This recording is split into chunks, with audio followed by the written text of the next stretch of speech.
सेनारी नरसंहार में 32 लोगों की हत्या कर दी गई थी और उसके बाद काफी दिनों तक बिहार की राजनीति जबरदस्त गरमाई हुई थी।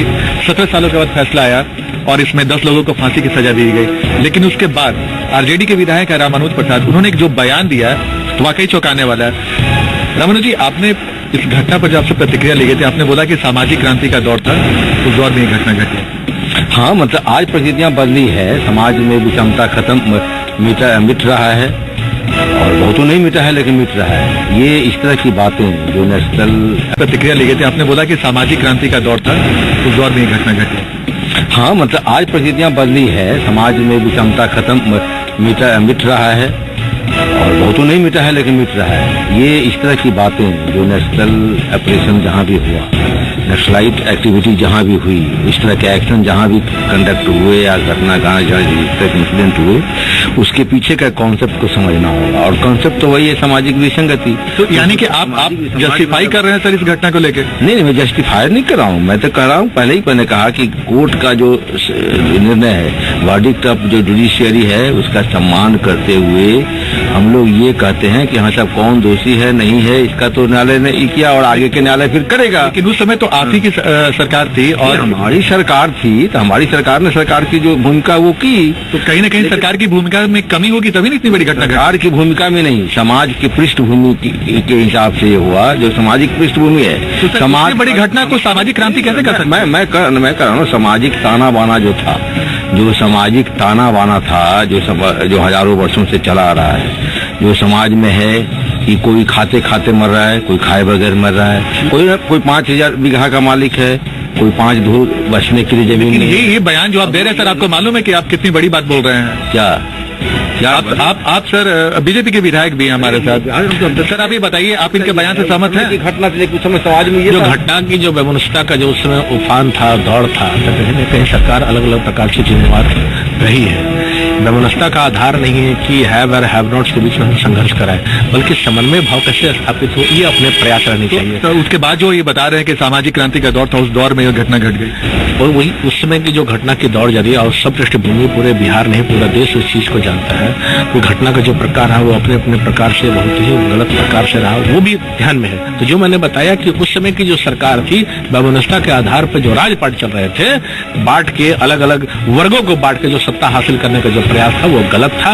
इससे वैमनस्यता का स्वरूप बढ़ा। पर ये जो निर्णय कोर्ट का है, कोर्ट का निर्णय का स्वागत है। उसमें तो ये तो न्याय संगत जो न्याय निकल कर आए हैं, छन के आए हैं, जो वर्तमान मुखिया हैं आज उनके कार्यकाल में कुछ न्याय को और आगे बढ़ाने का काम पहले वो करते। इस रामानुज जी का जो बयान है कि सामाजिक क्रांति था, इसकी वजह से ये घटना घट गई। समाज के अंतर्गत, बिहार के अंतर्गत क्रांतियों के अलग अलग प्रकारों के संघर्ष चलते रहे लगातार, पर जो सत्ता स्वरूप जो रहे हैं उनके ऊपर बहुत चीज निर्भर करता है कि हम समाज को किस रूप में दिशा और दशा देने वाले हैं। सत्ता उस समय कहीं न कहीं इस विषय पर रहा है कि सत्ता और वर्ग संघर्ष करके हम सत्ता पर कायम रहे।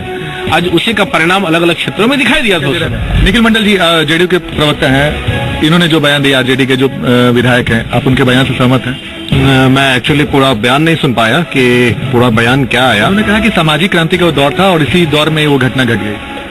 नहीं, देखिए मैं घटना पे बहुत कुछ नहीं बोलूंगा क्योंकि जुडिशरी का मामला है और उस जुडिशरी के तहत जो भी फैसला आया है तो हम सब नहीं, फैसले के बारे में हम नहीं बात कर रहे हैं, हम विधायक जी के बयान के बारे में बात कर रहे हैं।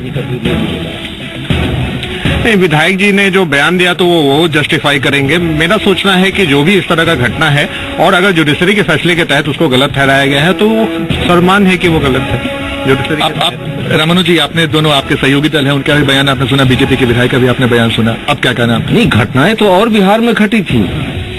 अगर सेनारी पर आए हैं तो बातें नरसंहार भी हुआ था और नरसंहार हुआ था, तो सभी घटनाओं को रिलेट करके मैंने कहा कि बिहार में जितनी घटनाएं घटी, बंगाल में जितनी घटनाएं घटी, उड़ीसा में जितनी घटनाएं घटी, झारखंड में जितनी सामाजिक विसंगति के संदर्भ में हो रहे हैं, ये सारी बातें को रिलेट करते हुए मैंने कहा कि जो दबा करके रखा गया, जो वंचित करके रखा गया तबका था, वो हक हकूक की लड़ाई जब लड़ने लगा तो उसी दरमियान ऐसी बातें। और आज भी मैं कह रहा हूँ कि जब तक सामाजिक न्याय की लड़ाई तब तक जारी रहेगी, जब तक सामाजिक विसंगति समाज में बनी रहेगी।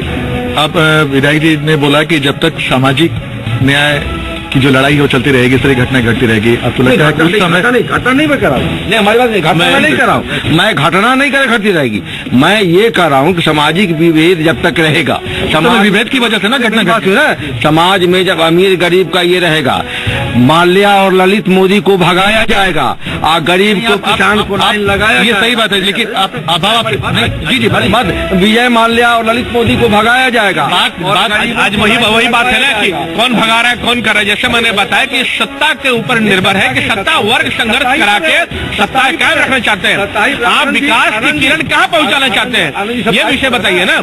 सरकार आज विकास के किरण को, मैं बता रहा हूँ ना कि सरकार विकास की किरण की कहाँ पहुँचाना चाहती है, गरीबों तक पहुँचाएंगे नहीं, आप करेंगे आपने। देखिए सिंपल सी बात थी कि हमने जो मुद्दा छेड़ा था और विधायक जी ने जो सफाई दी, बीजेपी के विधायक ने तुरंत उनका दफ्तर दिखा और जेडीयू के प्रवक्ता ने बहुत सफाई से जवाब देके निकलना बेहतर समझा। लेकिन इतना तो साफ है कि विधायक जी के हिसाब से उस समय सामाजिक क्रांति का दौर था और जो गरीब थे, वो जो ऊपर तबके के लोग थे, उनके बीच में वर्ग संघर्ष का दौर चल रहा था और इसी वजह से ये घटना घटी है। लेकिन बहरहाल जो भी हो, एक सम्मानीय विधायक है, उन्हें इस तरह का बयान से परहेज करना चाहिए, ये हमारी राय है। निश्चय यात्रा के दूसरे चरण में मुख्यमंत्री पहुंचे हैं मधुबनी और सबसे पहले लोहा गांव आए हैं, जहां पर वो इस योजना को देखेंगे कि नल बना है या नहीं, शौचालय बना है या नहीं। और कहीं ना कहीं जो मुख्यमंत्री को जहां तक जाना है, जहां तक मुख्यमंत्री को निरीक्षण करना है, अधिकारियों ने रेखांकित किया है, वहां तक का काम पूरा हो गया। यहाँ तक कि हम दिखलाना चाहेंगे कि यहाँ पर शौचालय बनना था, देखिए ईंटा यहाँ पर रखा हुआ है, लेकिन शौचालय का काम अभी शुरू भी नहीं हुआ है। कुछ ग्रामीण है हमारे साथ, उनसे बात करते हैं कि ये बताइए कि पूरे गांव में बनना था, लेकिन कहां तक बना है? पूरे गांव में बनना था, लेकिन कहीं भी नहीं बना। सिर्फ 5-10 दिखावे के लिए रोड साइड में मेन जगह बना दिया है, बाकी गांव के अंदर कहीं भी नहीं रोड बना है, नल पानी पहुंचा है, कुछ न कुछ। ईंट भी नहीं खसा है सर, ईंट भी नहीं खसा है और 5-10 बना लिया और सब बाकी है बना। लेकिन मुख्यमंत्री तो आते हैं और जिस गांव का वो निरीक्षण करते हैं, वहां पर पूरा गांव में होना चाहिए, ऐसा बताया जाता है। तो अभी तक कितने दिन पहले काम शुरू हुआ था? 5 दिन पहले 5 ही दिन पहले काम शुरू। तो देखिए, ये अधिकारियों की कहीं ना कहीं आप लापरवाही कर सकते हैं। जो मुख्यमंत्री की 7 निश्चय है मुख्यमंत्री के, जिसका मुख्यमंत्री का सपना है कि 7 निश्चय को पूरा करे और तमाम जो योजनाएं हैं, छोटी छोटी योजना और जरूरत की योजनाएं, वो गांव के लोगों तक पहुंचाएं। मुख्यमंत्री के आने से पहले की ये स्थिति है, मुख्यमंत्री निरीक्षण कर रहे हैं और जाने के बाद क्या होगा इसका अनुमान सब कोई लगा सकता है। और यही जी पुरवैया जो है लगातार आंखें खोलने वाली खबर दिखलाता है कि अधिकारी देखे, मुख्यमंत्री देखे इस खबर को, और कहीं ना कहीं जो काम अधूरे रह जाते हैं या उन्हें दिखलाने के लिए ही पूरे किए जाते हैं, उस पर वो जरूर कार्रवाई करें। पाकुड़ में 24 घंटे में ब्रेन मलेरिया से 4 बच्चों की मौत हो गई। निपनिया गांव में मौत के शिकार हुए 2 बच्चे एक ही परिवार के थे। सदर अस्पताल में बच्चों को भर्ती कराया गया, लेकिन डॉक्टर उन्हें नहीं बचा पाए। लिट्टीपाड़ा के निपनिया गांव में मातम है। एक परिवार ने हंसते खेलते 2 अपने बच्चों को खो दिए। दोनों भाई बहन थे। 5 साल का रस्का बास्की और धनमुनी बास्की 2 साल की थी। ब्रेन मलेरिया से पीड़ित दोनों का इलाज सूरजबेड़ा में झोला छाप डॉक्टर ने किया। हालात बिगड़ने पर पश्चिम बंगाल ले जाने को कहा, लेकिन पैसा की तंगी बच्चों की जिंदगी पर भारी पड़ी। दोनों ब्रेन मलेरिया से पीड़ित थे। आर्थिक तंगी से जूझते अभिभावकों से जितना बन पड़ा किया, लेकिन वो अपने बच्चों को नहीं बचा पाए। इन दोनों बच्चों के अलावा लुप्त प्राय पहाड़िया जनजाति की 2.5 साल की बच्ची ब्रेन मलेरिया से मौत हो गई, जबकि लिट्टीपाड़ा के मखनी पहाड़ में 15 वर्षीय युवक समेत एक अन्य व्यक्ति की मौत हो गई। तो सुबह ही यहाँ से गाड़ी से ले गया सूरजबेड़ा से। वहाँ सूरजबेड़ा कौन डॉक्टर है? झोला छाप डॉक्टर नहीं, वो जो वहाँ बैठता है उसी के पास। तो वहाँ भी बच्चा देख कर नहीं लिया, तो वहाँ से भेज गया पाकुड़। तो पाकुड़ में 3 जगह वहाँ दिया गया, तो वहाँ भी नहीं लिया। तो वहाँ सोनाजुड़ी में बाद में लाया। सोनाजुड़ी में जांचें होते हुए वहीं पड़ी। पाकुड़, लातेहार, चाईबासा समेत कई जिले ब्रेन मलेरिया से बुरी तरह प्रभावित हैं। लेकिन चिकित्सा विभाग मच्छरों को मारने के लिए दवाओं के छिड़काव और फॉगिंग का केवल दावा करते हैं। अब बात अस्पताल में चूहों के आतंक की। उत्तर बिहार के प्रतिष्ठित अस्पताल डीएमसीएच में इन दिनों चूहों का आतंक है और अस्पताल प्रबंधन को इसकी भनक तक है।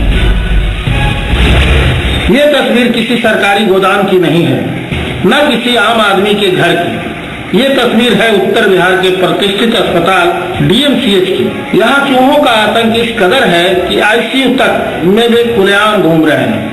इन्हें कोई रोकने टोकने वाला नहीं। यहाँ आने वाले मरीज चूहों के आतंक से परेशान हैं। अस्पताल के आईसीयू में चूहे खुलेआम घूम रहे हैं। मरीज परेशान है, लेकिन अस्पताल के अधीक्षक इससे अनजान है। जीप जगह है तो बरसात का पानी रहता है, भरा हुआ, तो हो सकता है कि चूहा आया हो, तो हम उससे नकार नहीं सकते हैं। लेकिन इस तरह का बात वाकया हुआ, ये मुझे जानकारी नहीं। कोई कंप्लेन नहीं नहीं, अभी तक कोई शिकायत नहीं। रहता है, कुत्ता काट के भाग जाता है, दवा घींच के भाग जाता है। लेकिन जो मेडिसिन वार्ड का आईसीयू सबसे सेंसिटिव जगह होता है कहीं भी, किसी भी अस्पताल का, और उस आईसीयू में पेशेंट जो मरणासन स्थिति में रहते हैं उनके पास जाके आँख का कुतर लेता है, शरीर के किसी अंग को कुतर के चूहा भाग जाता है। अस्पताल के अधीक्षक का ये बयान बताने के लिए काफी है कि यहाँ की व्यवस्था कैसी है। पश्चिम चंपारण के बगा में स्वास्थ्य सुविधाएं बदतर होती जा रही है। अस्पतालों में इलाज के नाम पर सुविधाएं भगवान भरोसे है। ठंड के इस मौसम में मरीज फर्श पे लेटने को मजबूर है। मुफ्त दवा मिलने की बात तो बहुत दूर है। पश्चिम चंपारण का बगहा जिला कहने को तो यहाँ सरकारी अस्पतालों में स्वास्थ्य सुविधाओं की कमी नहीं है, लेकिन हकीकत यह है कि यहाँ मरीजों को फर्श पर सुलाया जा रहा है। जांच lab, x ray, ultrasound, CT scan की मशीनें महीनों से ठप पड़ी है। लोग बाहर से दवा खरीदने को मजबूर है। मरीजों को नाश्ता और फल देने की बात करना तो यहाँ बेईमानी है। महिला वार्ड और चाइल्ड केयर में आवारा पशु मौजूद है। अस्पताल प्रबंधक राहुल कुमार अक्सर ड्यूटी से गायब रहते हैं, तो उपाधीक्षक डॉक्टर अशोक कुमार भी महज खाना पूर्ति में लगे दिखते हैं। वहीं आशाकर्मी इलाज के नाम पर उगाई की बात चेहरा छुपाकर जरूर करते दिखते हैं। हालांकि सीएम की निश्चय यात्रा के बाद स्वास्थ्य विभाग के प्रधान सचिव आर के महाजन और सीआरएम की टीम ने जिले के अस्पतालों का निरीक्षण किया। उन्होंने कर्मियों की बात स्वीकारते हुए 2 से 3 महीनों की मोहलत मांग ली। हालांकि कई सालों से प्रभार में बने डीएस डॉक्टर अशोक तिवारी के तबादले के संबंध में उन्होंने कुछ भी नहीं कहा। अब सवाल यह है कि आखिर किस परिस्थिति में एक चिकित्सक यहाँ कई वर्षों से डीएस के पद को संभाले हुए हैं और अस्पताल की सुविधा से आंखें मूंदे हैं। सवाल कई है जिसका जवाब ढूंढना जरूरी है। पीएमसीएच में हुई घटना और प्रिंसिपल के द्वारा लगाए गए आरोप बेहद गंभीर हैं। ये बिहार का सबसे प्रतिष्ठित अस्पताल है। यहाँ अक्सर मरीज और डॉक्टरों के बीच मारपीट की खबरें आती रहती हैं, लेकिन बुधवार को जो तस्वीर देखने को मिली वो यहाँ कम ही देखने को मिलती है। अस्पताल परिसर में जूनियर डॉक्टर्स प्रिंसिपल से भिड़ गए। पीएमसीएच के प्रिंसिपल हाईकोर्ट के निर्देश के बाद प्राइवेट एम्बुलेंस को परिसर से बाहर निकलवा रहे थे। इसी दौरान पार्किंग को लेकर एक जूनियर डॉक्टर और प्रिंसिपल के बीच कहासुनी हो गई, जिसके बाद जूनियर डॉक्टर्स हड़ताल पर चले गए। डॉक्टर्स के हड़ताल पर चले जाने के कारण अस्पताल की व्यवस्था चरमरा गई है। हालांकि अस्पताल में इमरजेंसी सेवाएं बहाल है। सीनियर डॉक्टर व्यवस्था को संभाल रहे हैं। पटना मेडिकल कॉलेज के प्रिंसिपल का कहना है कि जो जूनियर डॉक्टर हड़ताल पर गए हैं उनके खिलाफ कार्रवाई की जाएगी। इस घटना के बाद बैठक बुलाई गई, लेकिन इस मामले में पटना मेडिकल कॉलेज के प्रिंसिपल ने जो बयान दिया है वो बेहद गंभीर है। हम गाड़ी लेकर के घुसे, हमको कोई जानकारी नहीं थी कि गाड़ी लेकर नहीं घुसना है, क्योंकि 15 मिनट पहले हम निकले थे यहाँ से और वहाँ पर गाड़ी लेकर के घुसे तो प्रिंसिपल सर हमको धर लिए, बोल रहे हैं इधर। हम बोले सर हमको नहीं जानकारी थी कि इधर नहीं घुसना, हमको कोई रोका भी नहीं। उसके बाद अपने से पकड़ के हेलमेट मेरा खींचे, हेलमेट खींच करके देखा अच्छा तुम है, कैसे घुस गया गाली देते हुए, फिर हमको मारने लगे। हम बोले कि सर आपका अधिकार नहीं है कि आप यहाँ के स्टूडेंट को मार। तो साइकिल ऊपर आए, इनको मना किया गया कि गाड़ी नहीं लगाइए। उसके बाद तो भी गाड़ी आगे बढ़ाने लगे तो प्रिंसिपल साहब उठ के बोले कि गाड़ी मत बढ़ाओ। इसी पर गाली गलौज होने लगा और इसी पर प्रिंसिपल, हम तो यहाँ बैठे हुए थे, इसी पर हाथापाई भी हुआ है। अब देखना है कि स्वास्थ्य विभाग पूरे मामले को कैसे निपटाने की कोशिश करता है। आप माने या ना माने, लेकिन पटना के सरकारी विभाग ये मानते हैं कि पटना में एक भी ऐसा दोपहिया वाहन नहीं है जो प्रदूषण फैलाता हो। जिन मशीनों से प्रदूषण जांचा जाता है, उसके बाद सर्टिफिकेट इशू कराया जाता है, वो निर्धारित मापदंड के लायक नहीं है। राजधानी पटना की सड़कों पर धड़ल्ले से मोटरसाइकिलें बढ़ती जा रही हैं। जाहिर है ये उसी अनुपात में प्रदूषण भी बढ़ाते हैं, लेकिन प्रदूषण जांच करने वाले ये मानने को तैयार नहीं। यही नहीं, प्रदूषण जांच केंद्र जहां जांच के बाद सर्टिफिकेट इशू किया जाता है, वहां की मशीनें बेहद पुरानी है। मशीनों के बदलाव की बात तो डीटीओ स्वीकार करते हैं, लेकिन वो इस पर कुछ भी कहने से इनकार करते हैं। प्रदूषण नियंत्रण बोर्ड के अधिकारी भी मशीन के अपडेट नहीं होने से समस्या मानते हैं। कार्रवाई को लेकर केवल आश्वासन देते हैं, हालांकि वो इस बात के बदलाव को भी स्वीकार करते हैं। दरअसल ये पूरा खेल क्या है, हम आपको समझाते हैं। 1988 में MBI एक्ट बना था बिहार में, जिसके हिसाब से वाहनों की जांच हो रही है। दोपहिया वाहन के प्रदूषण जांच करने के लिए 2 पैमाना निर्धारित किया गया है।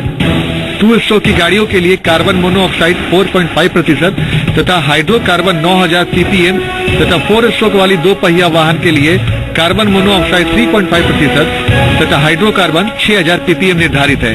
ये मापदंड दशकों पुराने हैं। नए वाहनों में खासकर 2010 के बाद बाजार में आई गाड़ियों में प्रदूषण का स्तर काफी कम रहता है। पुरानी गाड़ियों में सबसे ज्यादा नुकसान हो रहे हैं। ऐसे हालात में प्रदूषण जांच केंद्र की जांच का कोई मतलब नहीं। शुल्क के तौर पर 30 रुपए लिए जा रहे हैं, वो अलग। साल 2015 में 1,14,208 पहिया वाहन रजिस्ट्रेशन करवाया गया है। इस साल अब तक 70,000 वाहन का पंजीयन करवाया जा चुका है, जिनमें 50,000 वाहन 2 पहिया हैं।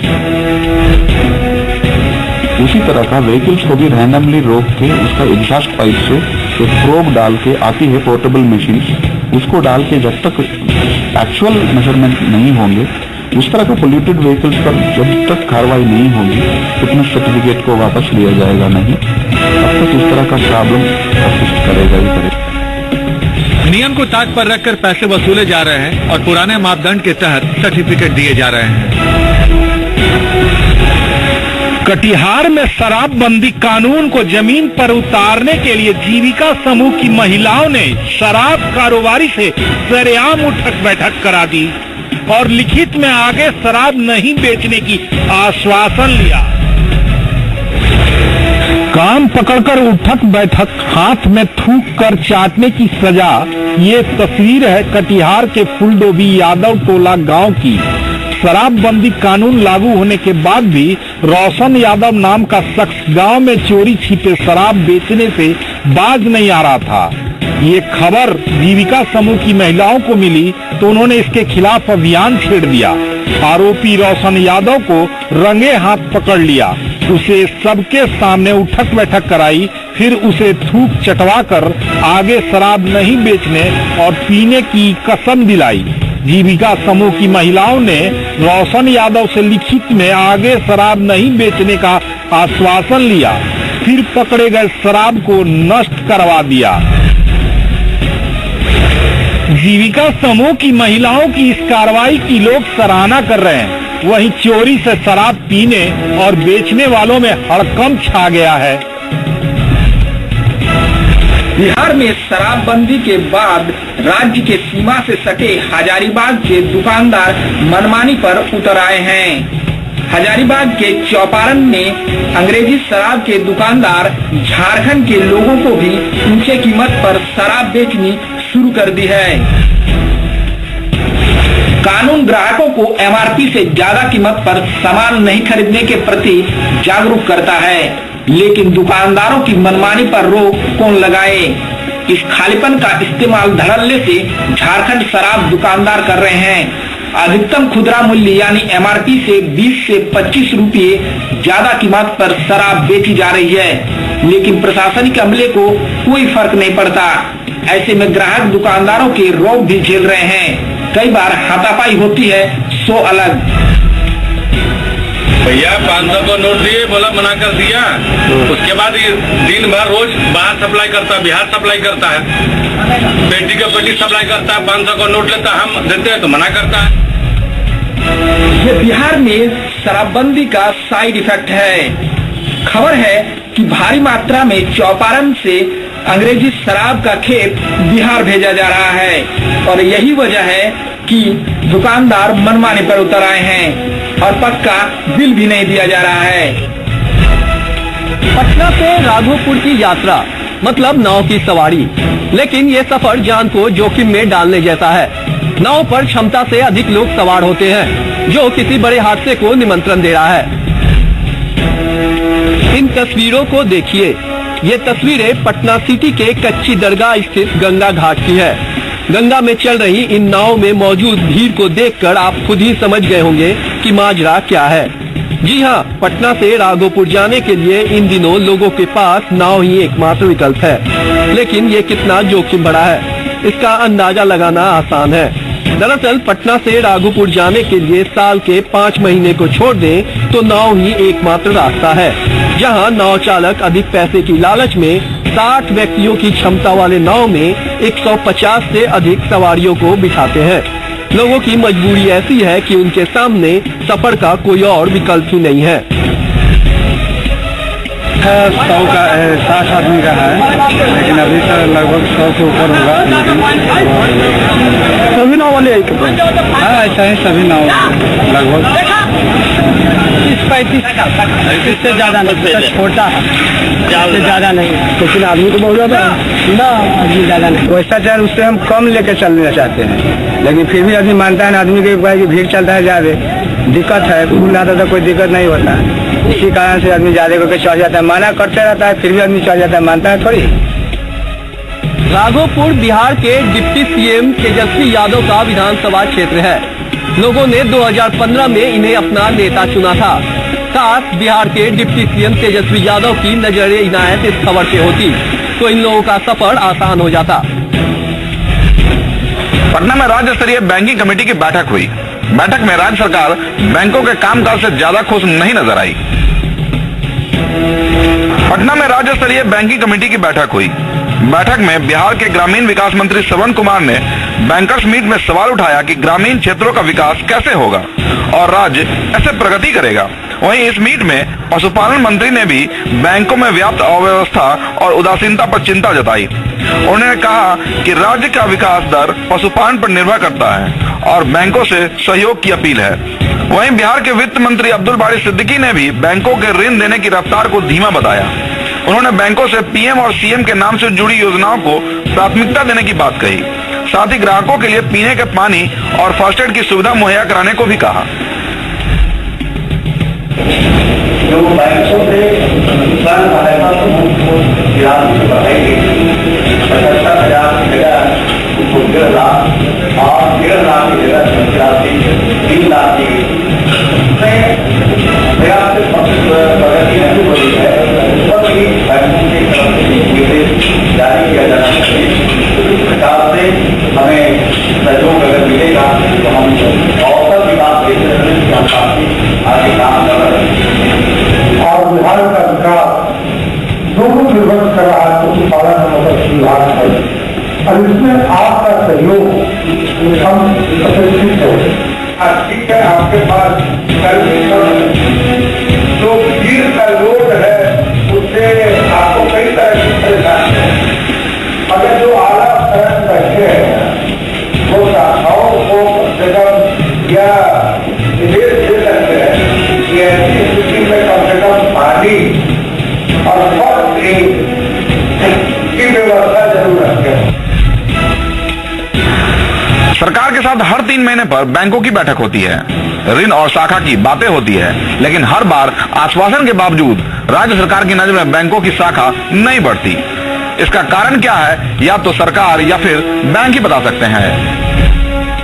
लोकतंत्र के महापर्व में मत देने के बाद लोगों की उंगलियों पर स्याही का निशान लगाया जाता है तो वो दोबारा वोट देने ना है। उसी तरह नोट तंत्र में भी आप लोगों के पैसे निकालने के बाद आज से नए नियम के तहत स्याहियां लगाए जा रहे हैं। हमारे साथ कई लोग खड़े हैं, सब अपनी अपनी उंगलियां दिखा रहे हैं, सबके उंगलियों पर निशान लगाए गए हैं कि वो दोबारा न फिर से आए नोट निकालने, क्योंकि लगातार ये देखा जा रहा था कि एक ही व्यक्ति कई बार आके नोट निकाल ले रहा था, नोट एक्सचेंज कर लेता था और दूसरे लोगों को परेशानी हो रही थी। तो इसी कारण आज से नए नियम बनाए गए हैं। आप आए हुए हैं, इस नए नियम को लेकर आपका क्या कहना है? जी बिल्कुल, मैं इस नियम का समर्थन करूंगा, क्योंकि आम लोगों को बहुत दिक्कत होती थी। वो लोग 10 बार 15 बार ऐसे आते थे, एक्सचेंज कराते थे, जिससे सभी आम लोग को कितने सुनने में आ रहा है कि कितने लाइन में खड़े खड़े मर जा रहे हैं। तो इसकी वजह से ये काफी अच्छा रोल किया है सरकार ने, ताकि अगली बार वो लोग ना आ पाए। तो मेरे समझ से अच्छा नियम है ये। अच्छा नियम, आप क्या मानते हैं?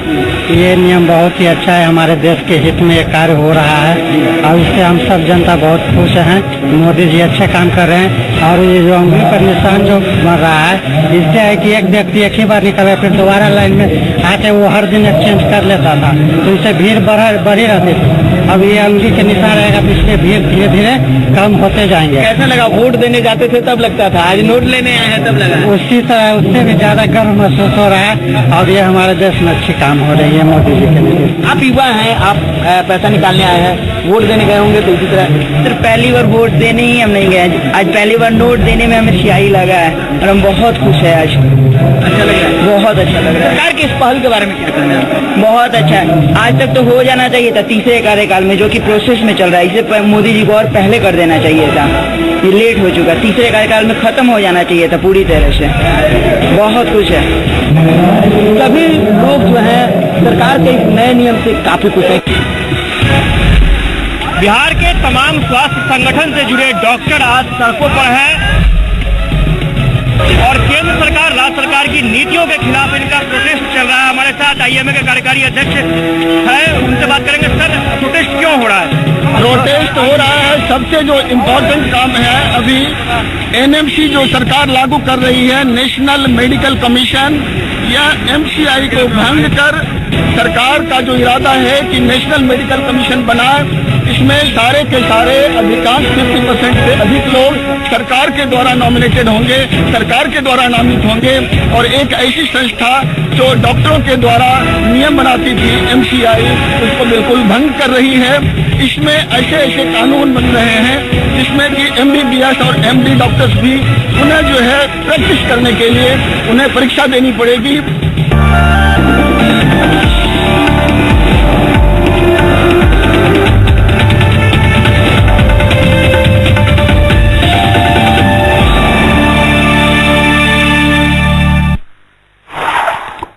एक नेताजी रहने आए, कुछ महीनों बाद